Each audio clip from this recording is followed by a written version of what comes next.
జై తెలంగాణ అధ్యక్ష, ఈరోజు మొట్టమొదటిసారిగా నూతన మండలి సమావేశ మందిరంలో ఒక ఉద్యమకారుడిగా నా ప్రస్థానం మొదలుపెట్టి ఈరోజు కాంగ్రెస్ పార్టీ ప్రతినిధిగా ఇక్కడ పాల్గొనడం అనేది ఒక అదృష్టంగా భావిస్తున్నా. మీరు ఈ భవనాన్ని కొత్త భవనంగా మార్చడానికి మీరు పడ్డ శ్రమ, ఈరోజు మేమందరం కూడా సభ్యులం ఇక్కడ అందరం కూడా నూతన సభలో కూర్చోవడానికి మీరు సహకరించినందుకు మీకు ప్రత్యేక కృతజ్ఞతలు.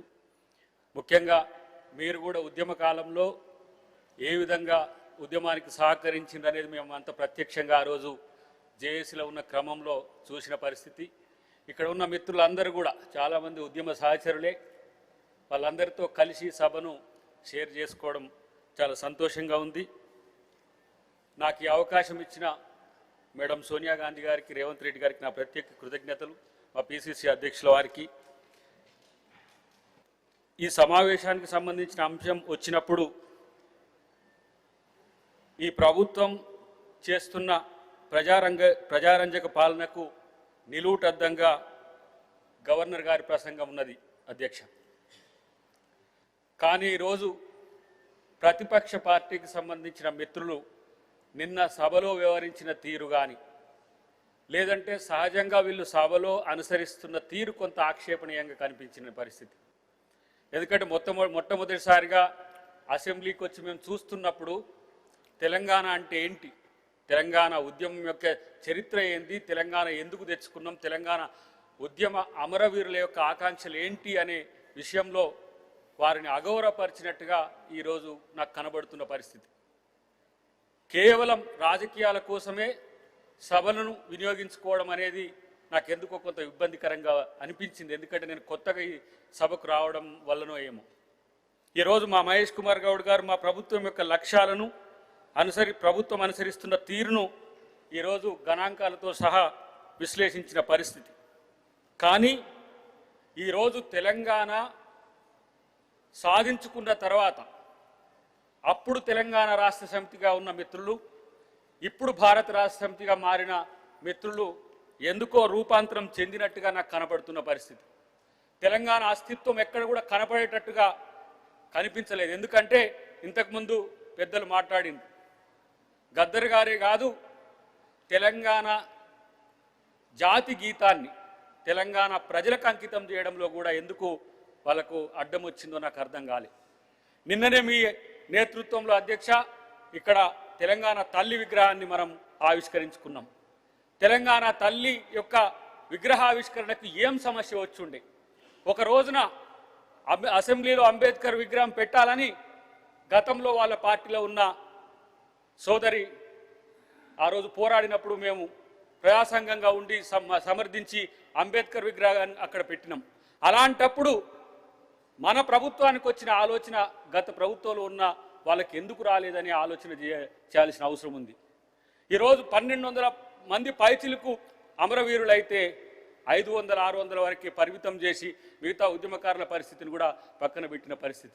ఈ మధ్య కాలంలోనే ముఖ్యమంత్రి గారి ఆదేశం మేరకు అధ్యక్ష మన పొన్నం ప్రభాకర్ గారి నేతృత్వంలో కోదండరామ్ గారు మేము కలిసి ఉద్యమంలో పాల్గొన్న గత 69 ఉద్యమంలో 2001 ఉద్యమంలో 96 ఉద్యమంలో 2009 తర్వాత వచ్చిన ఉద్యమంలో ఎవరెవరు పాల్గొన్నారో వాళ్ళందరి వివరాలు సేకరించి ఉద్యమకారులకు గుర్తింపుతో పాటు వాళ్ళకి ఏ విధంగా సహకరించాలనేది మేనిఫెస్టోలో పెట్టిన అంశాలను కూడా ప్రస్తావన తీసుకొచ్చిన అధ్యక్ష.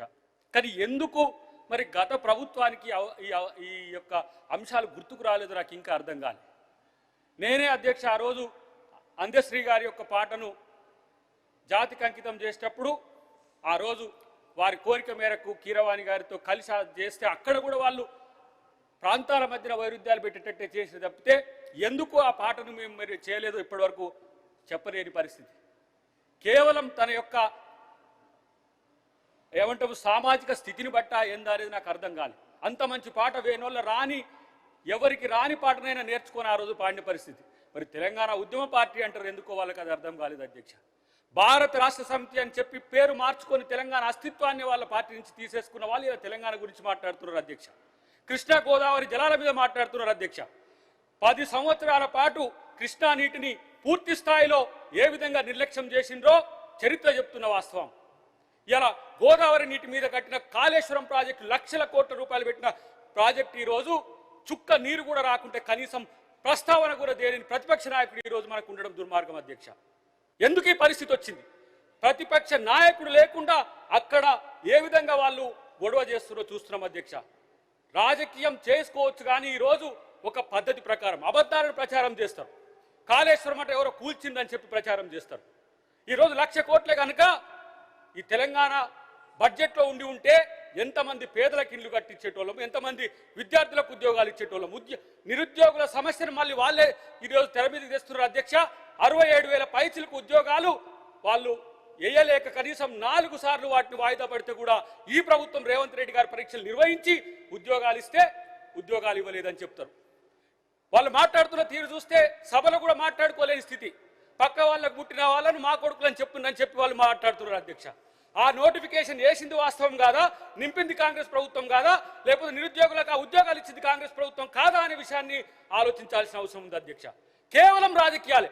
మనం ఫ్రీ బస్ ఇస్తే ఫ్రీ బస్సు వద్దు, ఆటో వాళ్ళని లేపుతారు అధ్యక్ష. ఇలా మూసీ ప్రక్షాళన హైదరాబాద్లో 1,20,00,000 మంది పైచిలకి ఈరోజు హైదరాబాద్లో ఉంటే, నగరం నడి బొడ్డున కడుపులో క్యాన్సర్ లాగా మూసి ఉంటే 6 మీటింగ్లు పెట్టిన అధ్యక్ష. గతంలో 6 మీటింగ్ల మినిట్స్ కనుక చూస్తే వాళ్ళ మినిట్స్ యొక్క సారాంశమే ఈరోజు మనం తీసుకుంటున్నాం. మహాత్మా గాంధీ సరోవర్ అనే ప్రాజెక్టు కూడా ఈరోజు మేము ఎందుకు ఆలోచించామంటే గాంధీ గారి యొక్క ఏవైతే ఆ రోజు అవశేషాలు ఉన్నాయో వాటిని ఇక్కడ కూడా సంగమం దగ్గర ఈసా మూసీ నది సంగమం దగ్గర పెట్టినాం కాబట్టి ఒక సెంటిమెంట్గా గాంధీ సరోవర్ ప్రాజెక్టు కడతామంటే అది 5,000 కోట్లు 10,000 కోట్లు అని చెప్పి అబద్ధాలు ప్రచారం చేస్తున్న పరిస్థితి. ఈరోజు దానివల్ల మల్టిపుల్గా ఏ విధంగా మనకు ఉపయోగం ఉందో ముఖ్యమంత్రి గారు మొన్న ప్రైవేట్ ఒక మీటింగ్లో పూర్తి స్థాయిలో చెప్పిన అంశం కూడా వాళ్ళకి తెలుసు అధ్యక్ష. కేవలం గుడ్డిగా వ్యతిరేకించడం. ఇలా 200 యూనిట్లు ఇస్తున్న వాట వాళ్ళకు 6 గ్యారెంటీలో రాదు. 500కు గ్యాస్ బండ ఇచ్చే అంశం వాళ్ళకు గుర్తు రాదు. కేవలం ప్రతి దాన్ని అబద్ధం ప్రచారం చేయడం. ఇలా రైతు రుణమాఫీ చేసినాం. 20,000 కోట్ల పైచిలకు రైతు రుణమాఫీ చేస్తే రైతు రుణమాఫీ లేదు అంటారు. 19,000 కోట్ల పైచిలకి రైతు భరోసా ఇస్తే రైతు భరోసా ఇవ్వలేదని చెప్తారు.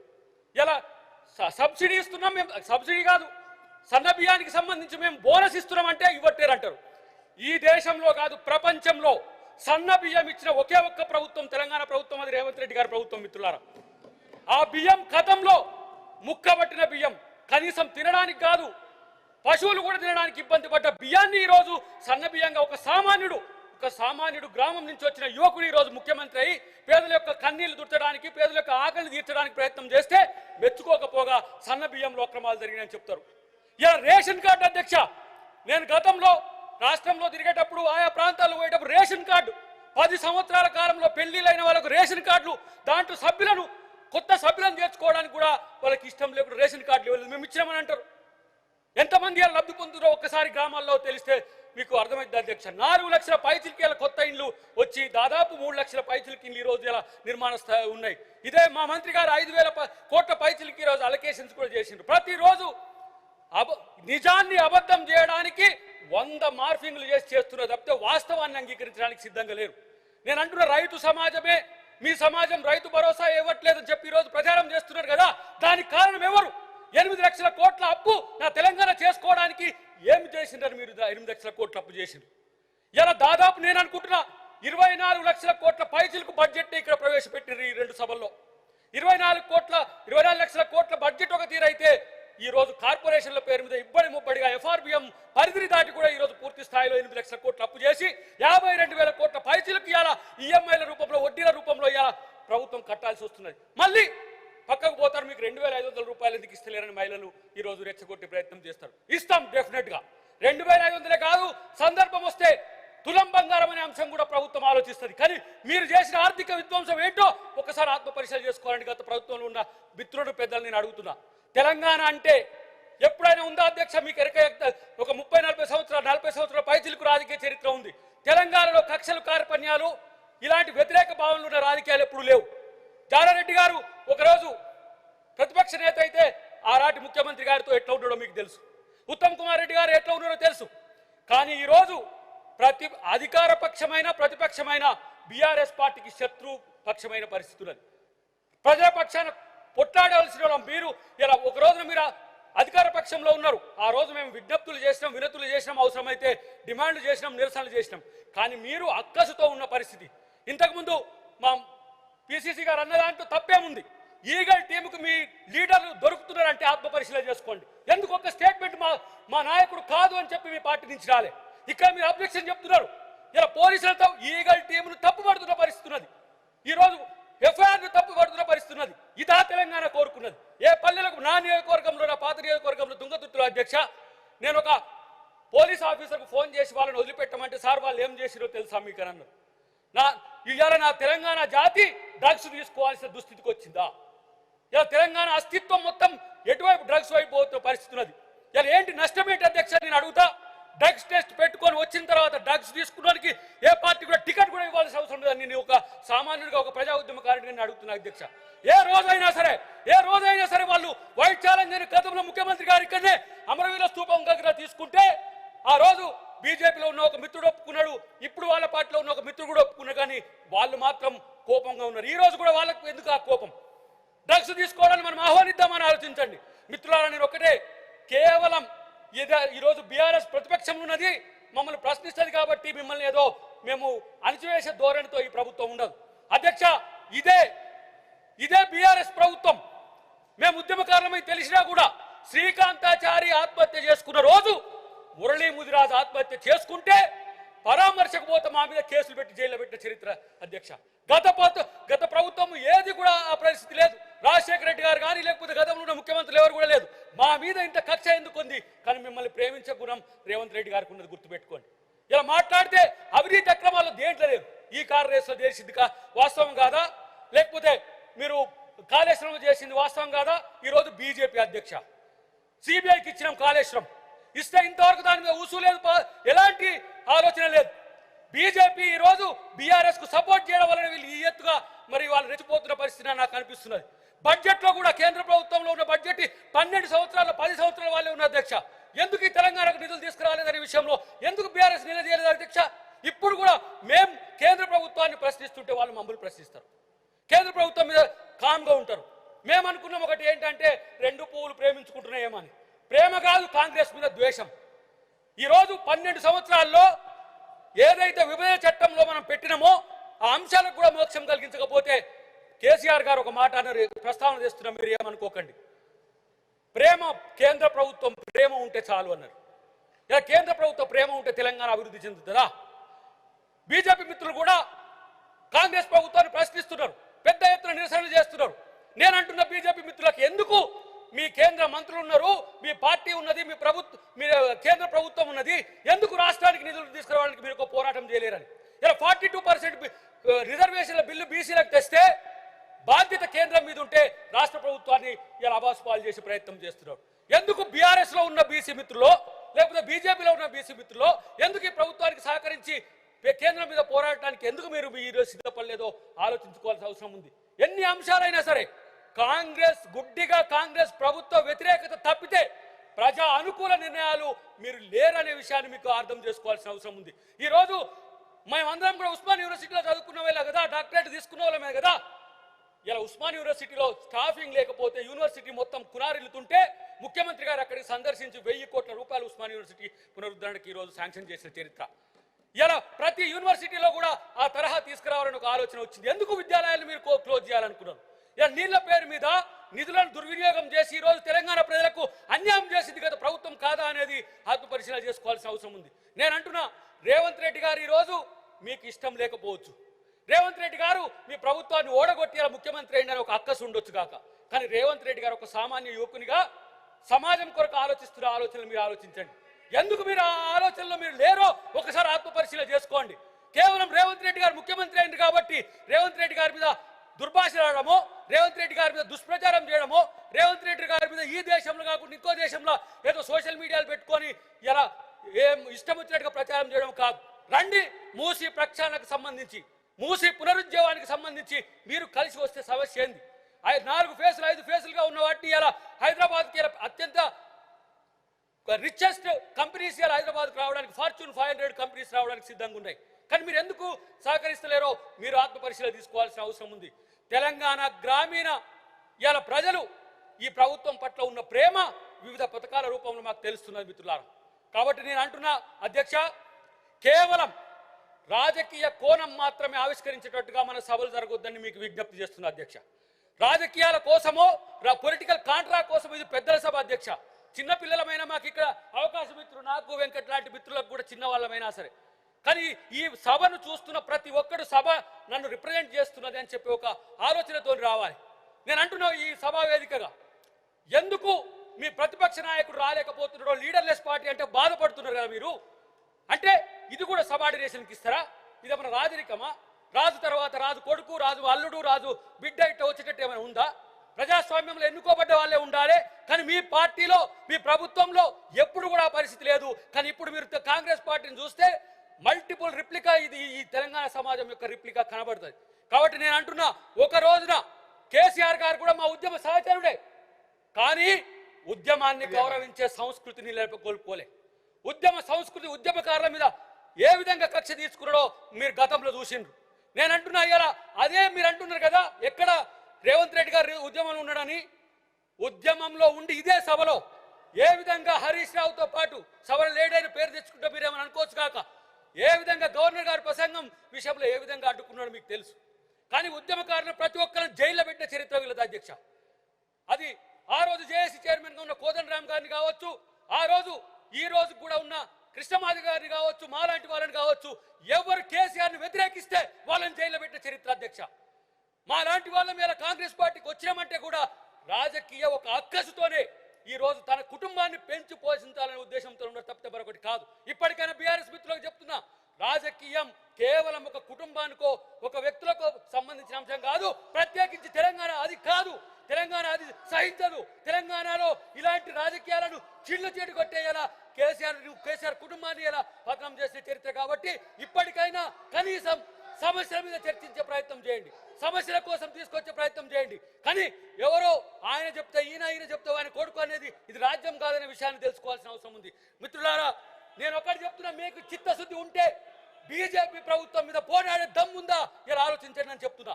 బీజేపీ ప్రభుత్వం మీద ఎందుకు పోరాడతలేరు మీరు? ఇలా ఏ బడ్జెట్లో కానీ రైల్వే లైన్లు కావచ్చు, ఇలా కేంద్ర ప్రభుత్వ ప్రాజెక్టు కావచ్చు, ఇక్కడికి వచ్చే వాటిని కూడా ఇలా కేంద్ర ప్రభుత్వం అడ్డుకుంటున్న పరిస్థితి. అంటే తెలంగాణ అంటే కాంగ్రెస్ విమర్శించడానికే మీరు ఉన్నారా? బీజేపీ గురించి పట్టించుకోరా? బీజేపీ బడ్జెట్లో మనకు చూపించిన ఏదైతే వ్యతిరేకత ఉందో కనీసం రిప్లికా కూడా వాళ్ళు చేసే పరిస్థితులు లేరు అధ్యక్ష. కాబట్టి నేను అంటున్నా, ఇలా తెలంగాణ ప్రజలు కాంగ్రెస్ పార్టీని ఏ విధంగా కోరుకున్నారో మొన్న మున్సిపల్ ఎలక్షన్లో కూడా మీకు అర్థమయ్యాలి. జూబ్లీహిల్స్ ఎలక్షన్స్ అర్థం కావాలి, ఎంపీ ఎలక్షన్స్లో 0 వచ్చినాయి అర్థం కావాలి. ఇలా ఏదైతే కంటోన్మెంట్ ఎన్నిక ఉందో అక్కడ కూడా లేరా? ఏమైనా సరే సర్పంచ్ ఎన్నికల్లో, రేపు ఎంపీటీసీ జెడ్పీటీసీ ఎన్నికలు కూడా అదే పరిస్థితి వస్తుంది. బీఆర్ఎస్ను సరే అన్డెమోక్రటిక్ అయిన మీకు అనిపించినా బండకేసి బాధినా కూడా మీకు ఇంకా కేవలం విమర్శలకు పరిమితం అవుతుంది తప్పితే మిమ్మల్ని మీరు రిడ్రెస్ చేసుకునే పరిస్థితులు లేరు. ఇలా కొత్త గవర్నర్ గారు ఇక్కడికి వచ్చిండ్రు. గవర్నర్ గారు 2 సభలను ఉద్దేశించి ప్రసంగిస్తున్నారు. రాజ్యాంగబద్ధ హోదా, దానికి పార్టీ లేదు. ప్రతిపక్ష నాయకుడు రాలేకపోతే ఇంకో సందర్భం అన్న పోయి గవర్నర్ గారిని గౌరవించాల్సిన సందర్భం.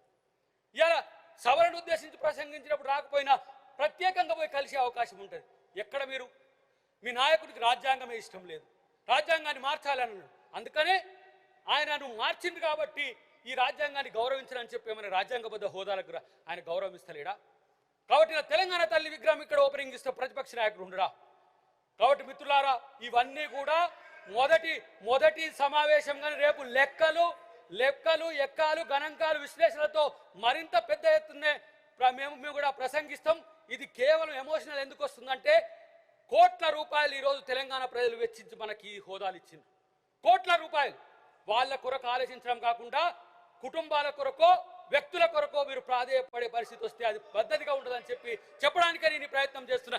ఏమున్నా దీంట్లో ఉన్న అంశాలు చెప్తే ఎన్ని అంశాల్లో మీ ఒక్కదానికి కూడా సమాధానం చెప్పలేదు. ఈరోజు మా పిసిసి అధ్యక్షులు వారు చెప్పారు కదా, వాటికి సంబంధించి లెక్కలకు రారు. అడ్డుకోవడానికి వస్తే వస్తారు, లేదంటే ఒక యాంటీ కామెంట్ చేయడానికి వస్తారు. ఎస్, డెఫినెట్గా ఎంత సమయం అంటే అంత సమయం. అధ్యక్ష, మీరు డెమోక్రాటిక్గా ఉంటారు అధ్యక్ష. మీరు ఎంత సమయం అంటే అంత సమయం వాళ్ళకి ఇవ్వండి. వాళ్ళు ఇవ్వలేదు గతంలో, ఈ రోజు కాంగ్రెస్ ప్రభుత్వం ఇస్తుంది. మీరు కూడా పెద్దలు, మీరు న్యూట్రల్గా ఉండగలుగుతారు కాబట్టి ఇస్తారు. ఇచ్చినప్పుడు అప్పుడైనా కనీసం సమస్యలు ప్రస్తావించే సోయి ఉంటుందో కూడా చూద్దాం. నేను ఎందుకంటే ఇంకా 5 సంవత్సరాలు ఈ సభలో ఉంటాం, సుదీర్ఘకాలంగా ఉంటాం.